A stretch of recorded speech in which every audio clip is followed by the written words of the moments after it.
Hello Gemini, Sun, Moon, Rising, and Venus signs. Kamusta kayo? Sana po'y nasa mabuti kayong kalagayan. Welcome back po sa Star Tarot.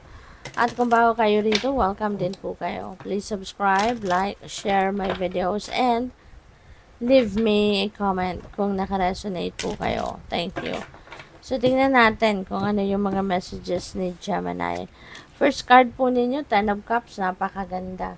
Kasi meron ditong happy home, no? This is a happy home para sa'yo. This is um, a domestic bliss, kumbaga, na may experience mo, 'di ba, kasama ng inyong pamilya. At maaari, no, na kung ano yung mga kailangan mo, kailangan ng pamilya mo, mga heart's desires mo, pati na rin ng pamilya mo, maaaring nandiyan na. Kaya kayo masaya, kaya kayo contented, no? Merong contentment, meron ditong fulfillment na maaaring nararamdaman ng buo ninyong pamilya. Masarap, masaya ang magkakasama. O pwede rin dito na merong reunion, no? Ang inyong pamilya, maybe you are coming together. Pwedeng meron kayong isi-celebrate dito. You know, with the Three of Cups, may celebration energy. Kaya maaari na meron ditong isi-celebrate. It could be an occasion sa pamilya. O pwede rin na you just want to celebrate, no, all the blessings siguro na natanggap ng inyong pamilya. Kasi pwedeng merong mga accomplishments and achievements ang kung sino man member ng pamilya rito, kaya maaring yun din ang celebrate ninyo. Possible din na meron dito mga birthdays, no, na celebrate kayo, or anniversary, 'di ba, ng parents, maaring ganon, or it could be anything, 'di ba, na gusto mong i-celebrate dito kasama ng inyong pamilya. Possible din na baka merong banding, alam mo yun, mag-banding kayo, merong banding activity kayo, pwedeng merong travel dito na kayong buong pamilya magta-travel, pwedeng ganon din ang ganap. So, we also have Two of Pentacles and Gemini. Despite all of that, no, na okasyon or event, no, sa inyong pamilya, parang ano kayo busy, no, busy talaga.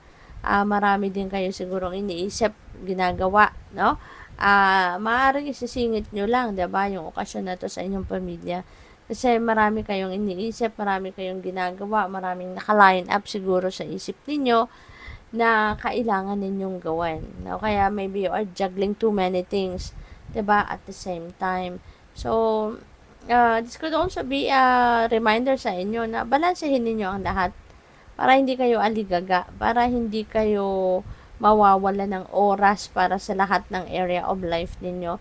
Balansehin ninyo, mag-schedule kayo, make plans, 'di ba? Ayusin ninyo yung planning ninyo, no, ng pag-schedule para hindi kayo mawawala ng oras sa lahat ng areas of life, lalong-lalo na yung well-being ninyo, lalo-lalo na yung kalusugan ninyo.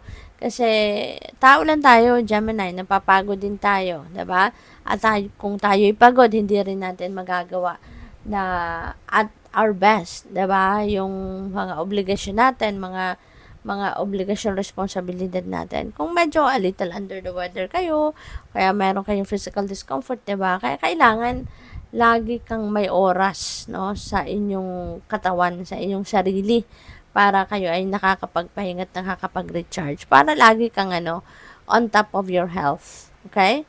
So, yun. So, tignan natin kung ano pa ang mga messages ninyo for today.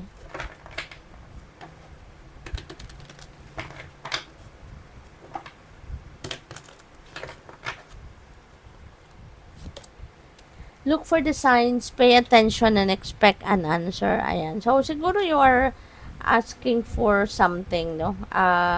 Pwedeng humihingi ka, nagdadasal ka dito ng specific sign from the divine. Maaaring nagdadasal ka for confirmation, humihingi ka dito ng clear direction, kaya pinapadalhan ka ng mga signs, no, ng divine. So, you need to pay attention to that, no, yung mga iba't ibang klaseng elemento ng nature, kasi kadalasan yun ang ginagamit ng universe to send you or to send us a sign, diba? So, maaaring meron kang nakikita mga specific kind of animals na laging nandiyan dyan, umiikot-ikot. Nakikita mo sa phone mo, nakikita mo sa mga design ng mga damit na nakakasalubong mo. Or maybe, yung talagang nandiyan dyan, no? Nakikita mo na buhay at nagpapakita sa'yo. So, pwede rin na makakita ka ng rainbow. You know, rainbow is also one thing na ginagamit ng universe to send us a sign. Pwedeng mga cloud formation. Diba? Minsan may makikita kang angel wing sa sky, or meron kang makikitang pony, meron kang makikitang ibon, yung mga ganon. So, pay attention to that. As well as numbers, no? Repeating numbers. Angel numbers, mga 333, 444, mga ganon, 111, diba? And tulad dito, no, sa card, ayan, meron tayong master numbers, no? Master number 11, master number 33, yung mga ganon. So, kung kunyari, hindi ninyo sigurado kung anong ibig sabihin ng mga yan, ng mga signs na pinapadala sa inyo, makakatulong sa inyo dyan ang YouTube, no? Or yung Google. I-search ninyo sa Google kung ano yung spiritual meaning na kung ano man ang mga nakita ninyong elements, no? Yung mga birds, specific kind of birds, or mga butterflies, mga ganon. Tingnan ninyo kasi iba-iba ang ibig sabihin nun, no? At saka mas magandang isusulat ninyo yan, no? Kailan ninyo nakita, at anong ibig sabihin nun, isulat ninyo para mababalik-balikan ninyo.